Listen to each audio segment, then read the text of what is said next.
Here are 3 words that might ring a bell. The scientific method. It's a process that we learn early on in our grade school years, put into action in our high school years, and then, for many of us, promptly forget after we graduate. So here's a quick refresher. In its most basic form, the scientific method follows these steps. First, you identify a problem or question.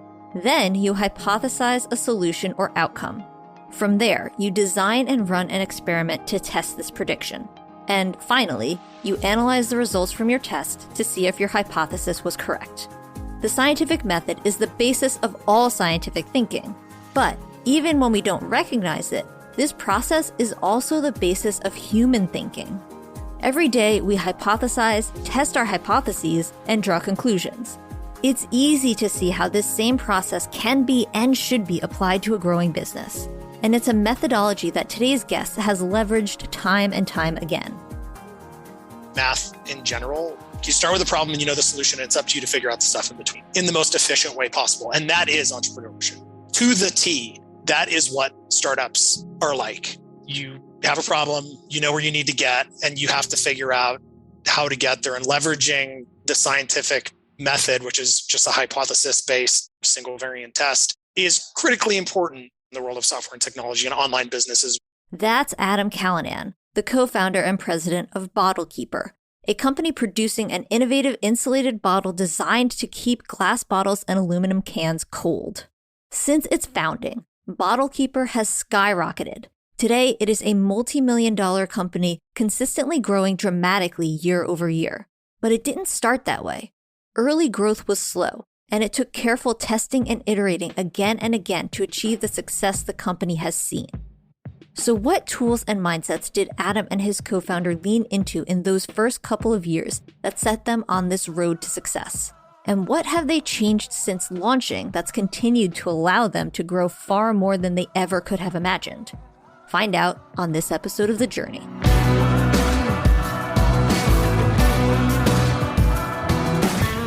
There are always exciting things happening in the world of small business. The news that grabs the headlines, though, are always the highlights. The overnight successes, the billion-dollar IPOs, the massive exits. But just like your Instagram feed, that's never the whole story. Let's look deeper than the headlines and press photos. Underneath all of that is the real work of building something valuable and lasting. Don't get me wrong, I love crazy success stories and can be drawn in by those big flashy tales just as much as the next person. But we all know that what's more important than the destination is how you get there. It's the struggles you have to overcome and the insights you learn along the way that make you who you are. So those are the stories we're telling. It's raw, it's honest, and maybe it's exactly what you need to hear. I'm Hillary Georgie, and this is The Journey.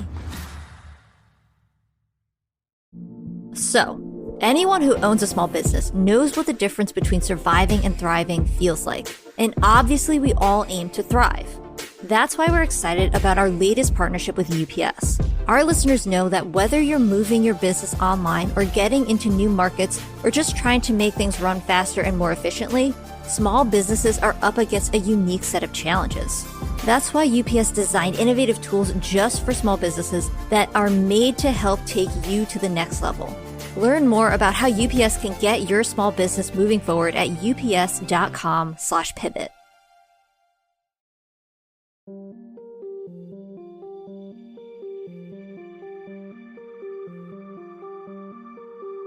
When you think about the dreams, literal dreams you had as a child, what do you recall? If you remember anything at all, maybe it's just a vivid nightmare or two. Adam has a very different story. He not only remembers his dreams, but he was dreaming about some pretty mature stuff for a 6-year-old. I started having unique dreams at about 6, and those dreams revolved around being in an operating room and saving somebody's life. It was weird. I mean, that's kind of an odd thing for a 6-year-old to dream about. So that started me down a path of medicine. Clearly, Adam was destined for a career in medicine. As he got older, he started to apply this interest in a very real way. What started as reading and studying became hands-on work at the local hospital.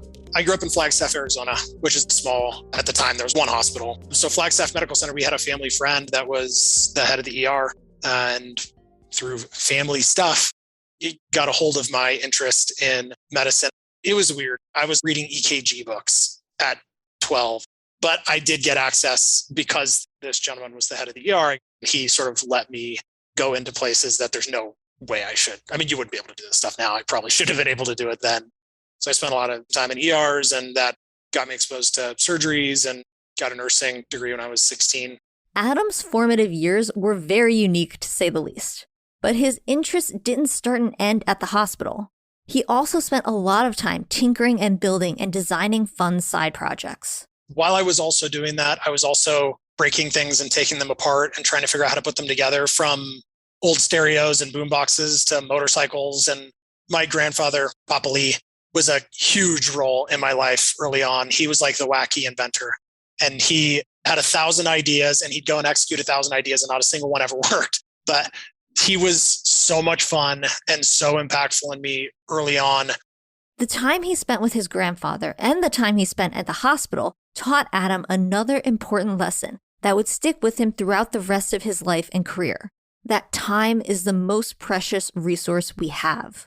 At a young age, I got to run the gamut of being in ORs and seeing that side of it, and also being in skilled nursing facilities where you're dealing with end-of-life issues. I got a true in-the-face lesson that time is fleeting and life is short. And the end of it is not generally pretty. So I got a really, really, really humbling lesson as a 16-year-old that family is important and time is critical. So I've always been, and I'm a lunatic about it now, and I have been for the last 10 or 15 years, but particularly now I have a family and young kids, and time is something that I am unbelievably sensitive to and careful with. Adam has held on to that lesson throughout his life, and he always comes back to it anytime he is stuck at a crossroads. One such moment came when he was debating whether to pursue or not pursue continued higher education. So I got to about halfway through school, which was hard.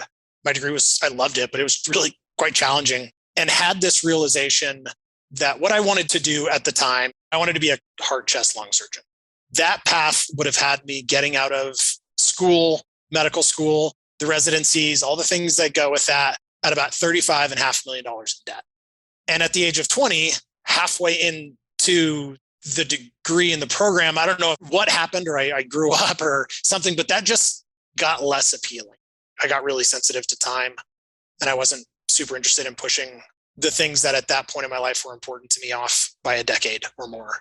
So I added a business minor to the studies with the intent to maybe do something in the medical world, but had kind of a business focus to it.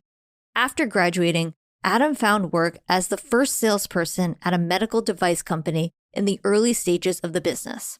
As the company grew, so did his role, and he quickly started to learn the ins and outs of growing and running a business.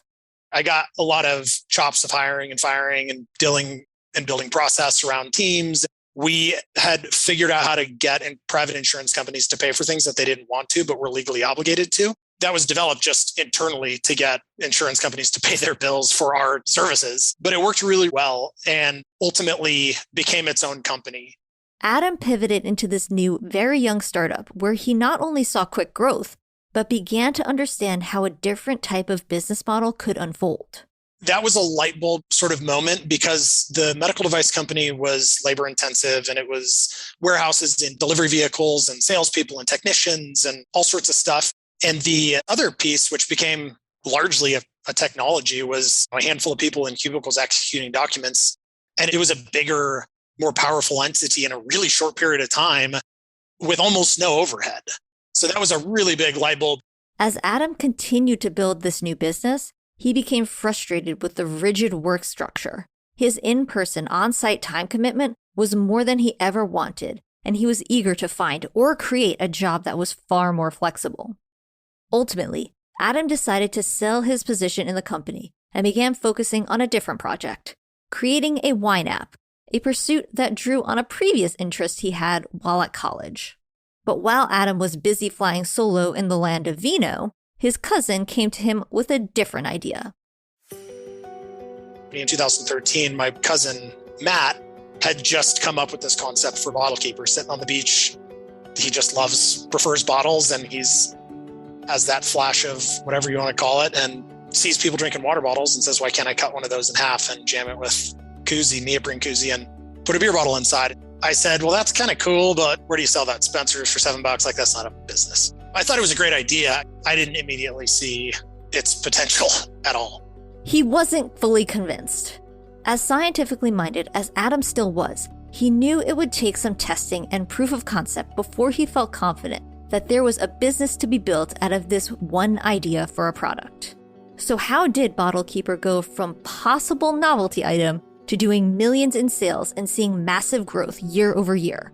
And what did Adam and Matt learn along the way about testing the market, filing for patents, and building or not building a team? Find out after the break. Today's podcast is sponsored by UPS. Look, if there's one thing that all small business owners know, it's that keeping customers waiting just doesn't work. So, UPS has unveiled their fastest ground shipping ever, getting you to customers in cities across the US up to a day faster. And now, Mission Podcast listeners can save on UPS's fastest ground shipping ever with the code SOAR, SOAR. Small businesses around the country trust UPS to get their orders out the door and delivered every day. Your customers don't have time to wait, and you don't have time to waste. So head to ups.com/pivot and use the code SOAR, SOAR, to start shipping and saving with UPS's fastest ground ever today.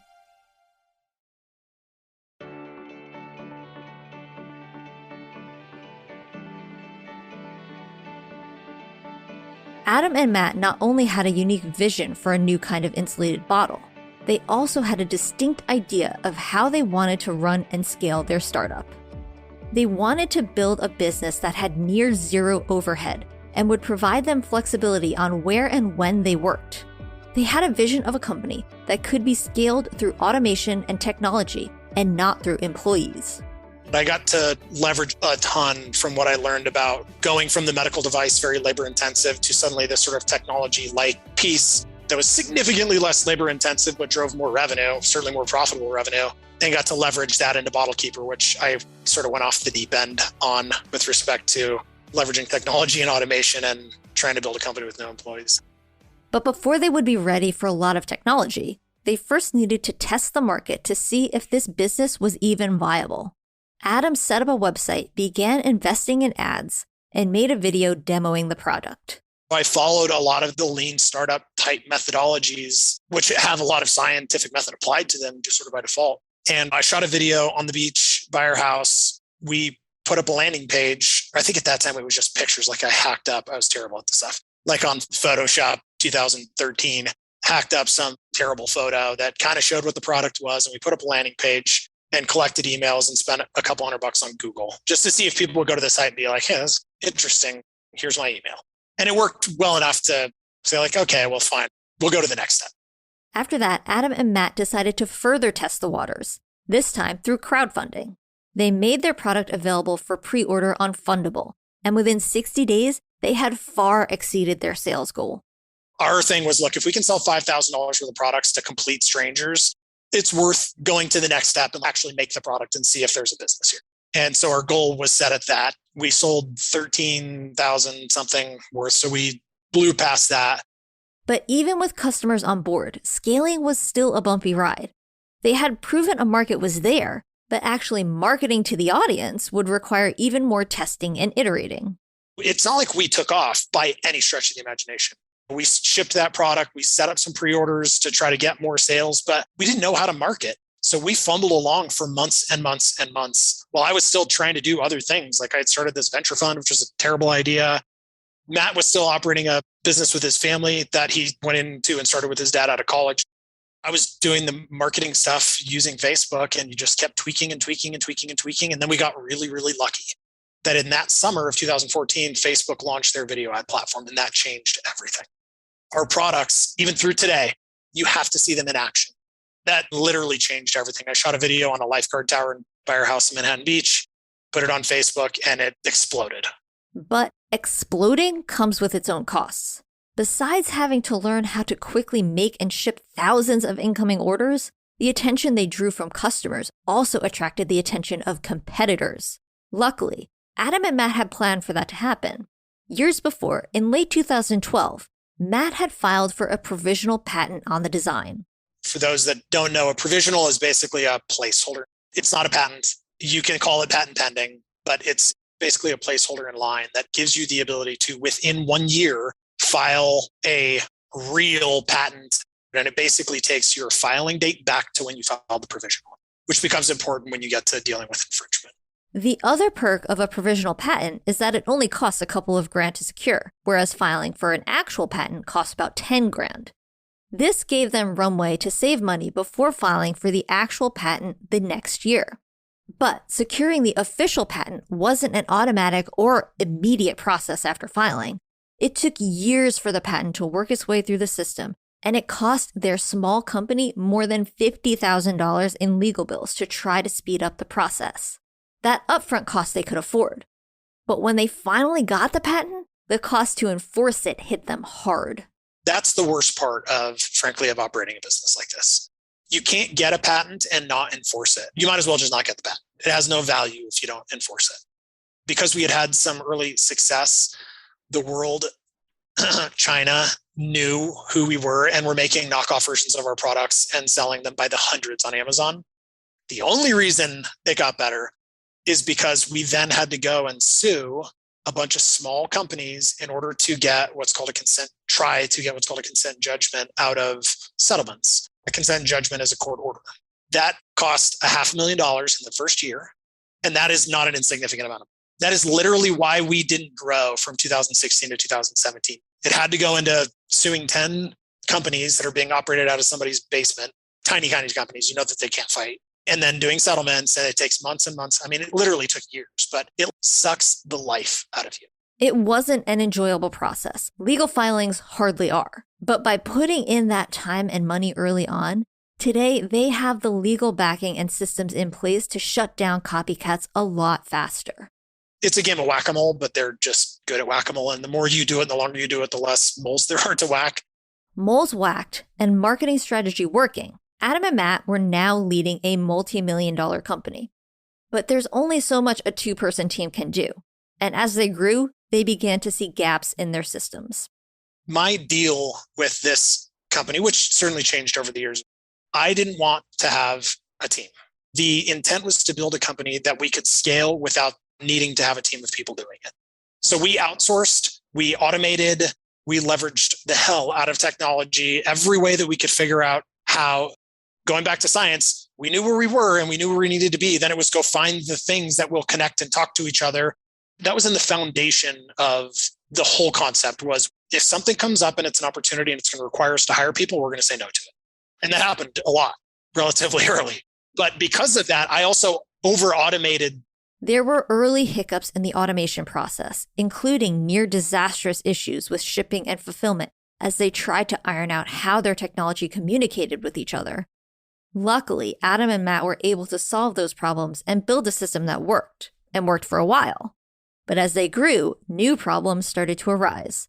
Retail and in-store selling wasn't possible with a two-person team, nor was providing a great customer service experience. It's really easy to automate in a personal way. You're doing 10 orders a day, maybe 100 orders a day. I mean, that's maybe pushing it. When you're doing 1,000 orders a day, you can't deal with customer service requests fast enough. Even when 99% of them are the same requests, it's not a possibility. The wheels on the wagon definitely started to wobble significantly.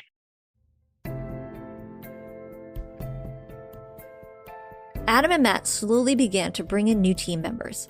They were very focused on hiring for culture fit, which has helped maintain the autonomy and flexibility they both love while still being able to scale the business in new ways. In 2018, Bottlekeeper was valued at $20 million. Since then, the company has appeared on Shark Tank, where Adam secured a deal with both Mark Cuban and Lori Greiner. And Bottlekeeper continues to stand out as a young business with an impressive growth trajectory.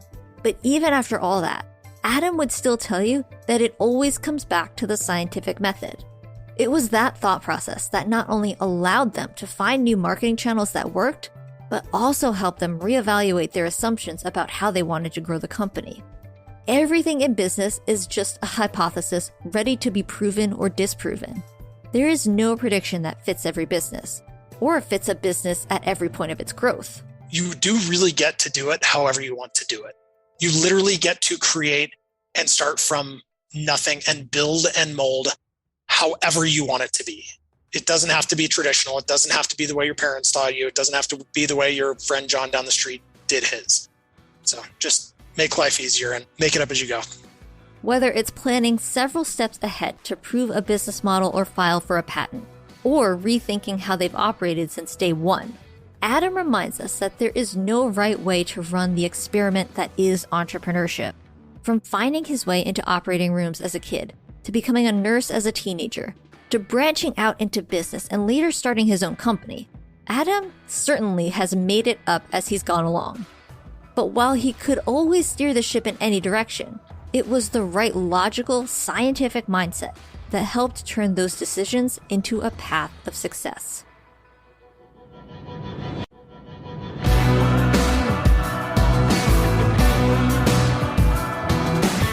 The Journey is created by Mission.org and sponsored by UPS. To learn more about the show or mission, visit Mission.org. And to learn more about how UPS can help your business, visit ups.com/pivot.